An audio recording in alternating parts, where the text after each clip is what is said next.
Hello बच्चों, नमस्ते। कैसे हैं आप लोग? आप सभी अच्छे से होंगे, आशा है मुझे। चलिए आज हम शुरू करते हैं अपनी पुस्तक साहित्य सागर। ये मेरे पास 9th-10th की ICSE बोर्ड की पुस्तक है। इसमें जो पद्य का भाग है वो मैं पढ़ाने का प्रयास कर रही हूँ। इसमें पाठ 3 अब मैं आपको पढ़ाऊँगी आज। स्वर्ग बना सकते हैं। यह रामधारी सिंह दिनकर की कविता है और सबसे पहले आपको इसमें कवि का जीवन परिचय पढ़ना चाहिए। प्यारे बच्चों, मुझे रामधारी सिंह दिनकर की कविताएं पढ़ना बहुत पसंद है, क्योंकि उसमें एक ओज का स्वर आता है और उसमें भारतीय संस्कृति और राष्ट्रीयता की झलक दिखती है। तो आप लोग भी जब भी समय मिला करें रामधारी सिंह दिनकर की कविताएं अवश्य पढ़ा कीजिए। बहुत अच्छी उनकी रचनाएं हैं। चलिए शुरू करते हैं हम जीवन परिचय। श्री रामधारी सिंह दिनकर का जन्म 30 सितंबर 1908 को बिहार के मुंगेर जिले में सिमरिया गांव में एक कृषक परिवार में हुआ था। उनकी 2 वर्ष की आयु में ही उनके पिता का निधन हो गया था और उसके बाद मैट्रिक की परीक्षा में सर्वाधिक अंक प्राप्त करने पर इन्हें भूदेव स्वर्ण पदक मिला था। उसके बाद 1950 में एक स्नातकोत्तर महाविद्यालय में हिंदी विभाग के अध्यक्ष बने। ये राज्यसभा के सदस्य भी रहे। भारत सरकार ने इन्हें पद्म भूषण से अलंकृत किया। 24 अप्रैल 1974 को इनका निधन हो गया। दिनकर जी ने गद्य तथा पद्य दोनों प्रकार की रचनाएं लिखीं। इनके काव्य उर्वशी पर इन्हें भारतीय ज्ञानपीठ पुरस्कार भी प्राप्त हुआ।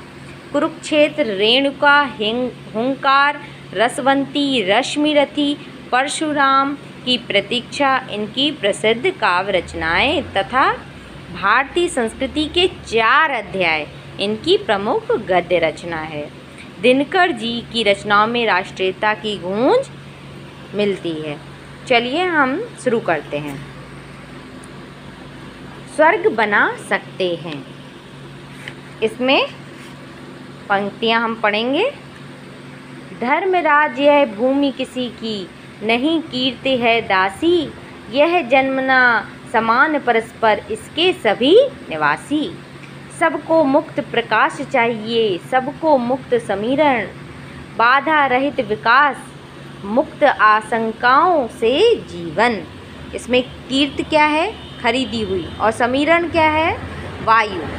इसमें जो राष्ट्रकवि रामधारी सिंह दिनकर हैं वो कहते हैं कि भीष्म पितामह धर्मराज युधिष्ठिर को उपदेश देते हुए कहते हैं, हे युधिष्ठिर, यह धरती किसी की खरीदी हुई दासी नहीं है। यह तो यहाँ पर जन्म लेने वाले सभी लोगों के लिए है। और इसमें भाव यह है कि इस पृथ्वी पर सभी लोगों का जन्म समान रूप से हुआ है और जन्म लेने वाले लोग सभी समान हैं। तो इसमें प्रकृति की जो भी चीज़ है वो सब उनको मिलनी चाहिए। प्यारे बच्चों, प्रकृति ने किसी के साथ तो छल नहीं किया है। ऐसा तो नहीं है कि किसी के यहाँ पर सूर्य की किरण पहुँचती है और दूसरे के घर में नहीं पहुँचती है। पृथ्वी ने किसी के साथ भी, प्रकृति ने किसी के साथ भी अन्याय नहीं किया है। उन्होंने सबको, प्रकृति ने सबको समान रूप से प्रकाश दिया है, खुली हवा दी है। तो भीष्म पितामह युधिष्ठिर से कह रहे हैं कि यह सब सभी को मिलना चाहिए, क्योंकि ये उनका अधिकार है, ये सभी लोगों का अधिकार है, इसको आप रोक नहीं सकते हैं। उन्होंने कहा कि सभी लोगों का यह अधिकार है कि उनका विकास हो, उनके विकास में किसी प्रकार की बाधा ना आए, उन्हें किसी प्रकार की चिंता ना हो, आशंका या भय का सामना ना करना पड़े, क्योंकि यह धरती, आकाश, धूप, हवा सब के लिए है और उन पर सभी का समान रूप से अधिकार है। आगे की पंक्तियाँ देखेंगे हम। लेकिन विघ्न अनेक अभी इस पथ पर अड़े हुए, मानवता की राह रोक कर पर्वत अड़े हुए। न्यायोचित सुख सुलभ नहीं, तब तक मानव को चैन कहाँ, धरती पर तब तक शांति कहाँ, इस भव को, भव मतलब संसार को। देखिए कितनी अच्छी बात कही है। भीष्म पितामह धर्मराज युधिष्ठिर को उपदेश देते हुए क्या कह रहे हैं कि धरती, आकाश, धूप, हवा आदि पर सबका समान रूप से अधिकार है। सभी को बाधा रहित विकास करने का अधिकार है। तथापि इस मार्ग में अनेक बाधाएं हैं। मानवता के मार्ग में अनेक समस्याएं हैं, अनेक कठिनाइयां हैं। इसीलिए मनुष्य का समुचित विकास नहीं हो पा रहा है। कवि कहता है कि जब तक मनुष्यों के न्याय के अनुसार अधिकारों को स्वीकार नहीं किया जाता, जब तक उन्हें वे अधिकार नहीं मिल जाते, तब तक समाज में शांति स्थापित नहीं हो सकती है। समाज में शांति की स्थापना के लिए यह आवश्यक है कि मनुष्यों के न्यायोचित अधिकार उन्हें दिए जाए। वैसे देखा जाए तो महाभारत का जब युद्ध हुआ तो उसके बाद राजा कौन बना? युधिष्ठिर बने। तो युधिष्ठिर कैसा अपने राज्य को रखेंगे, कैसे अपने राज्य को वो बनाएं, इसका भी उन्होंने भीष्म पितामह ने उपदेश दिया। उनके माध्यम से कवि ये कहना चाहता है कि मानव में जो है प्रेम होना चाहिए और समाज में शांति स्थापित करने के लिए मनुष्यों को न्यायोचित अधिकार होना चाहिए। उनका न्याय सही ढंग से होना चाहिए। चलिए अगली पंक्तियाँ देख लेते हैं। जब तक मनुज का यह सुख भाग नहीं सम होगा, शमित न होगा कोलाहल, संघर्ष नहीं कम होगा। उसे भूल वह फंसा परस्पर ही शंका में भय में, लगा हुआ केवल अपने में और भोग संचय में। इन पंक्तियों में क्या कवि कहना चाहते हैं? इसमें भीष्म पितामह युधिष्ठिर को उपदेश देते हुए कहते हैं कि जब तक सभी मनुष्यों को समान रूप से प्रकृति के सभी साधन उपलब्ध नहीं होंगे, तब तक समानता के आधार पर सबको समान अधिकार नहीं दिए जाएंगे। तब तक संघर्ष की समाप्ति नहीं हो सकती है। जब तक सभी मनुष्यों को सुख प्राप्त करने के समान अधिकार मिल जाएंगे तो कोलाहल स्वतः ही समाप्त हो जाएगा। लेकिन वास्तविकता यह है कि स्वार्थ से ग्रसित लोग यह भूल जाते हैं। वे सोचते हैं कि केवल अपने लिए ही धन संचय में लगे हुए हैं। वे भूल जाते हैं दूसरे लोगों को, और जिससे संदेह तथा भय का वातावरण बना रहता है। प्यारे बच्चों, आप देखते होंगे कुछ लोगों का बस नहीं चलता है, नहीं तो वो ये सोचें कि केवल हमारे घर में सिर्फ हवा आए और दूसरे के घर में हवा ना जाए। प्रकृति ने किसी के साथ भेदभाव नहीं किया है। तो आप आजकल देखते होंगे कि सारे देश अपनी अपनी सीमाओं को बढ़ाने में लगे हुए हैं।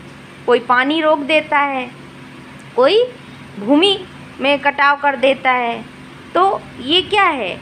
इसलिए कि दूसरे व्यक्ति को पानी ना मिल पाए, हमें केवल पानी मिले। तो ये गलत है।